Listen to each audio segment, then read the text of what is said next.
EDF devant le tribunal correctionnel de Bourg-en-Bresse ce matin. Cette audience fait suite à une plainte déposée par le collectif Sortir du nucléaire concernant une fuite survenue sur un réacteur de la centrale du Bugey en 2013. Un incident qui n'a pas été signalé immédiatement par EDF, une faute pour le collectif. En cas d'accident, il faut que EDF soit d'une parfaite transparence et applique strictement et sans réfléchir les procédures qui sont prévues en cas d'accident. Et notamment la première règle, lorsqu'il y a un déclenchement de ce PUI, comme il l'appelle, c'est d'avertir mais immédiatement l'ASN, l'autorité de sûreté nucléaire, et la préfecture.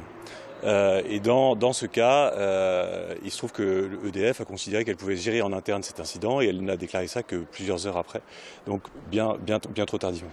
Des dysfonctionnements à répétition sur la centrale du Bugey que dénoncent les militants antinucléaires. Nous, ce qu'on demande depuis des années, c'est bien sûr la fermeture de cette centrale qui depuis 2013, a accumulé une vingtaine d'incidents, dont certains étaient directement liés à cette vanne, qui a ensuite été réparée une deuxième fois en 2014. Donc nous, ce qu'on dit depuis des années, c'est qu'au-delà des fuites, au-delà de tous les incidents, on pense que cette centrale, elle est arrivée à la limite de ce qu'elle peut donner. Cette centrale n'a jamais été conçue pour durer aussi longtemps. Tous les événements le démontrent aujourd'hui. Et donc nous demandons la fermeture de cette installation qui est dangereuse. Sollicité par nos soins, EDF n'a pas souhaité s'exprimer. La décision du tribunal correctionnel est mise en délibéré au 15 novembre.